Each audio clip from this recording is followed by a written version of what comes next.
Hey, put the camera down, man. It's showtime. All right, clear!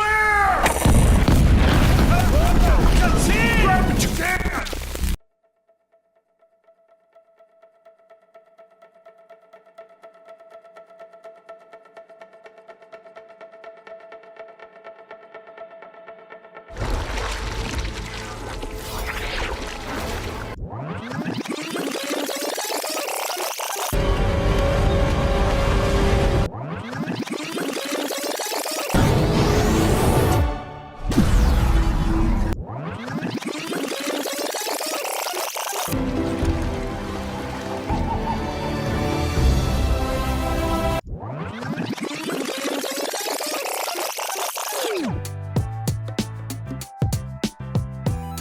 Before anyone thought of cranking 90s, before the sweats, before the collabs, there was Season 0 and it was a much simpler time. However, it fulfilled the needs of a genre which was still trying to find a place. In the time of Minecraft, Hunger Games, and PUBG, Fortnite would come along and introduce something far less complex and so much easier to access. So what was in Fortnite when it first launched? First off, it began with 9 major POI to land, loot, and explore. Second, it introduced a mechanic which wasn't even in Save the World, crouching. Yes, you heard us right. Until now, crouching was completely unheard of in Fortnite. There was also another mechanic called building, which was a bit complicated to use and for the most part easy to ignore. Players were also introduced to their first loot pool, which included the assault rifle, the semi-automatic handgun, and most importantly, the pump shotgun. However, for those of you that don't remember, the pump came with a shocking twist. The best rarity for this weapon was uncommon. No golden pumps here. Now, make that game free to play and you have 10 million players logging in during the first 2 weeks. The meta for Season 0 was as basic as it got. Shotguns were the real heavy hitters and soon, players would begin to discover that it was much easier to pull out a second shotgun than prepare another shot. Thus began the age of double pump.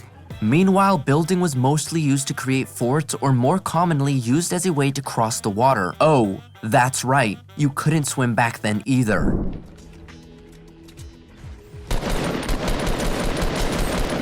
Get out of my face, ninja! What do you mean? Get out of my face, boy! We snatch W's around here, boy! Get out of my face! Season 1 was when the game started to really take shape. With the popularity of Fortnite growing, streamers such as Ninja, Myth, and Daquan stepped up to become icons within the community.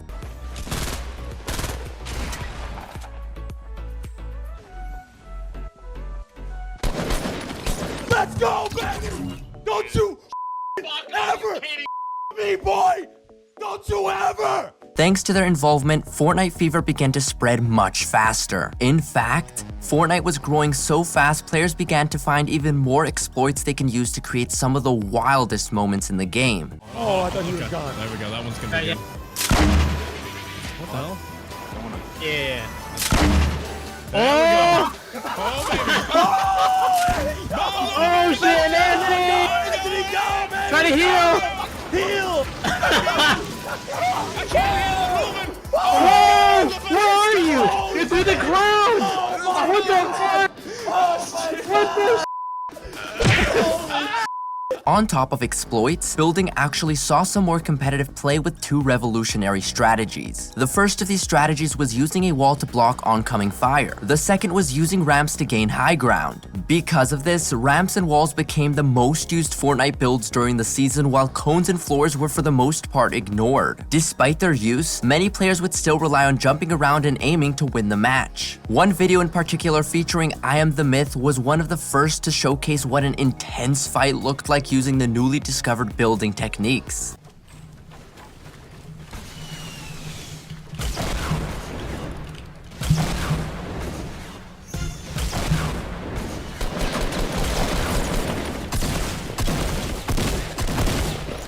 This season would also introduce the first attempt at a battle pass system, though it was very different than the one we know today. You still had to level up to access certain items, however this only gave you the right to purchase them. This was called the Season Shop and it included what would eventually become one of the sweatiest and OG skins in the game, Renegade Raider. During Season 2, Fortnite really started to turn into the foundation of what we know today. We had our first battle pass with 70 levels of content. With this, the Season Shop was vaulted. It also had a medieval theme game, which would start the trend of giving each new season something unique about it. Epic also introduced brand new POIs such as the fan favorite tilted towers, shifty shafts, and haunted hills. Also, check this out. This was also the season that minis and campfires were introduced. Can you imagine the game without these essentials? Another item was also added called the Boogie Bomb.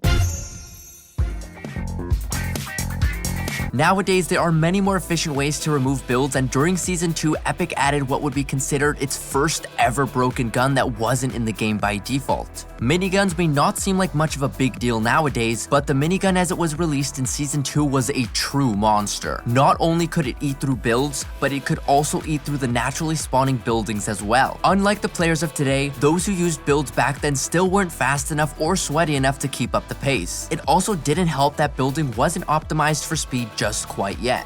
Oh my god, he's got to have no health. We got him! Holy balls, that's disgusting! Season 3 was a game changer. Controller players were given Builder Pro and turbo building was added to the game. This sped up the building mechanics, allowing players to really pop off. However, this also had the unintended effect of increasing the skill gap. Meanwhile, on the island, the first LTM became active and we even got one of the first try-hard skins of the game, John Wick.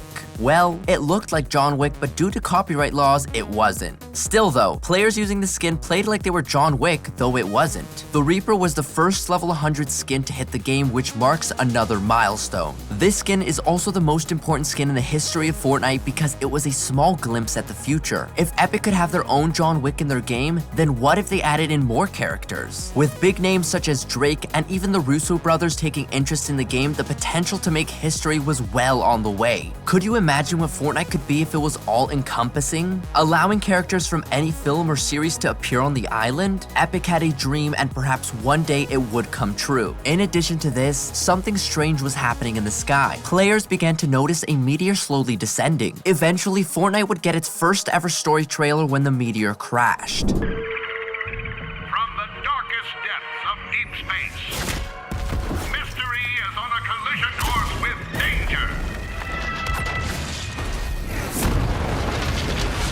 The world will never be the same.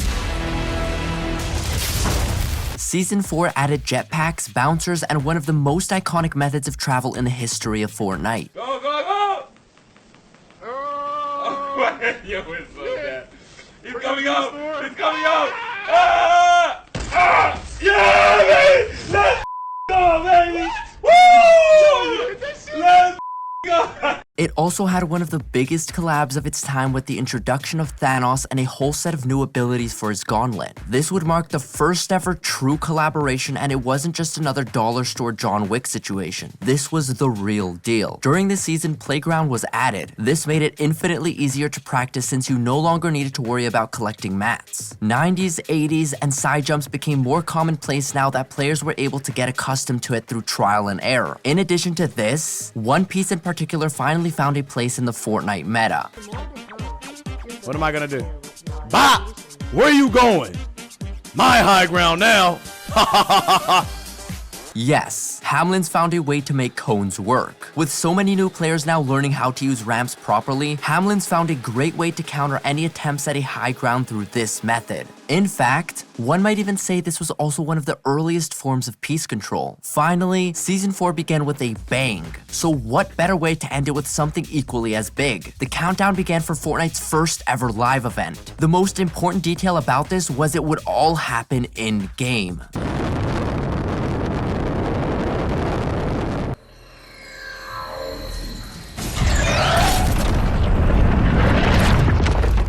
Of course, unlike today where players can safely view the event, players back then didn't have the same protection, which resulted in some of the meanest but funniest clips.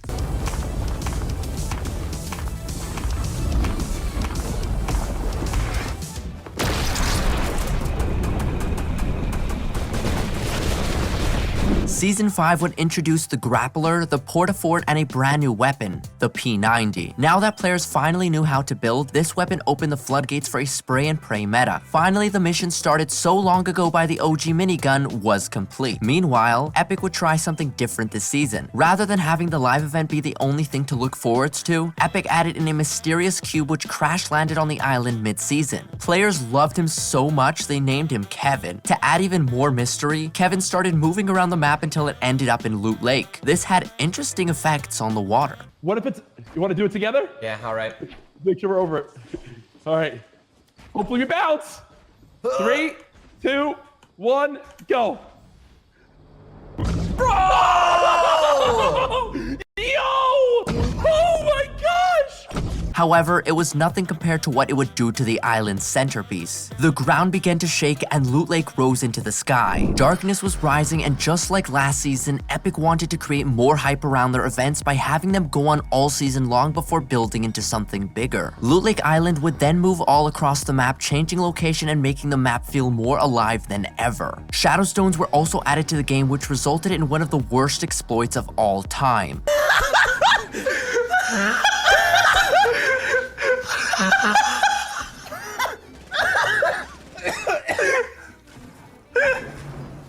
Oh my god, this is getting intense, Marcel. I can't find my popcorn. Oh, there it is. Tyler, Wait, look. the down girl. However, that wasn't the only broken item in the game. Quad crashers rolled in, and just like the shopping carts, players found ways to land wicked trick shots and even perform a little glitch of their own. All you gotta do is drive up a ramp to get yourself started off, immediately boost, and keep doing a series of backflips as you go. Season 6 would end with the butterfly event, and at the time it made absolutely no sense. Or at least it wouldn't make any sense at the moment. However, it was clear that this was far more intricate and cinematic than the missile launch event. Get over Tim, here. get away from the butterfly, Tim. I'm chasing it. Wait, it's on me. Almost got it. Oh, it's One shot. One shot. It's over all of us. My shotgun just did 8 damage to it. It's flying. I mean, Oh wait, there's a ton of them. Oh, there is. we all each have our own. There's one. Oh my god. What? It's mine. I have it. I took it. What just happened? Season 6 was probably the last true season where the game was in a chaotic state. Fortnite was no longer crawling but running at full cylinders. Players were learning how to use every mechanic, Epic had found a way to inject story into their game, and updates were becoming larger than life. All the pieces were falling into place, and what came after was a competitive renaissance which would shape the course of history forever. Season 7 was cold as the island found itself covered in snow as an iceberg crashed into the island. It was a truly festive time, and the skins in the Battle Pass perfectly reflected this. Season 7 added some of the most broken weapons to the game at the worst possible moment, resulting in one of the saltiest moments in Fortnite history. Planes and the Infinity Blade completely ruined Frosty Frenzy. However, they also opened up the gates into Psalm's world. Anywhere he needs to be right now, he catches someone elimination. He's on a killing spree. Oh crushing my players. word! He has picked up 8 eliminations, Oh 10 my God. eliminations. It doesn't matter anymore. This is Psalm's world, and we're just merely living in it. Oh, the guy, no!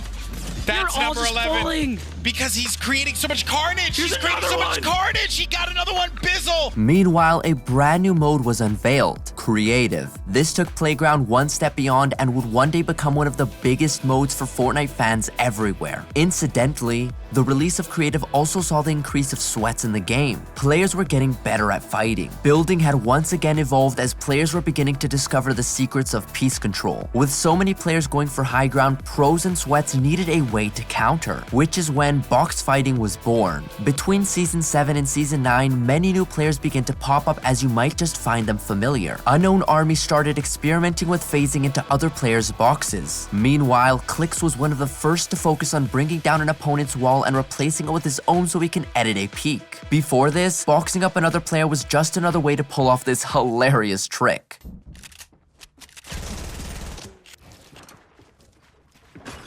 You are a freak. You know that? Season 8 was the pirate season. Put the snow away because now it's time to get tropical. One of the most unique POI added this season was Volcano. Since then, players have been begging for it to make a return in some shape or form. Epic would also add one game-changing addition to the overall meta, reboot vans. Ballers were also added to the Season 8 meta, which resulted in players swinging through the entire game until there were nothing but ballers left. Fun fact, these used to not have a power limit, unlike the nerfed version that would return later on.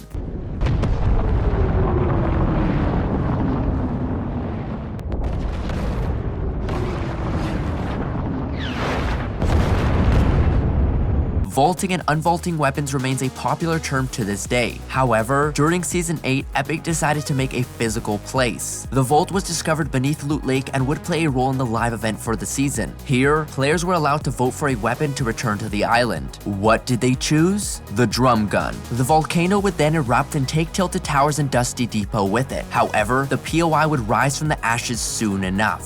Season 9 was the sci-fi season. It brought Neo Tilted Towers to the game and possibly the very first collab POI, John Wick's Continental Hotel. If Epic could get Thanos into the game, then what was stopping them from getting the true John Wick? So it came to pass, the Reaper would be replaced by Keanu Reeves himself. Meanwhile, Epic would add slipstreams and blimps, but that's not all. In the Battle Pass, everything was high-techy, and one skin in particular was a secret but would one day play a major role, the Singularity. During Season 9, Epic would vault one of the most beloved weapons in the game, the Pump Shotgun. Sure, it would eventually come back, but hopefully whenever it did come back, it would stay permanently, right? Meanwhile, competitive saw its biggest event with the 2019 Fortnite World Cup.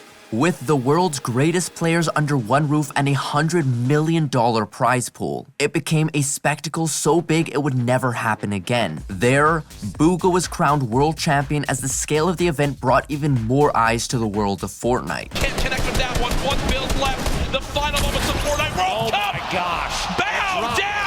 Bow down to Booga. There's no way anyone beats him. Your Fortnite World Champion, Booga. The live event for the season saw one of the most iconic battles unfold as the mech fought toe-to-toe with a giant monster which had been slowly melting from the ice. Since then, the monster's bones became a POI and even appear in today's map. Season X was the season that made Fortnite go from a popular game to a worldwide phenomenon. Meanwhile, the island, the community, and the meta were about to go off the rails. Epic added mechs, which became one of the most controversial vehicles in the game. To counter that, Rift to Goes was added to the game. Oh my god, the mech spawn. Oh no. Launch! Launch! Launch! Launch! I launched! What are the odds? Oh, the max! Why? In fact, these were so broken you could pretty much guarantee a win if you managed to get one at the start of the game. Pros hated it. In fact, some even threatened to quit. Meanwhile, the map was changing as time shenanigans caused POIs to revert to older areas from the past seasons. The island also saw the addition of Gotham City and the Borderlands Pandora. The live event for the season put an end to the madness, the competition, the broken meta. It all had to end, and so it did with one of the craziest moments in video game history.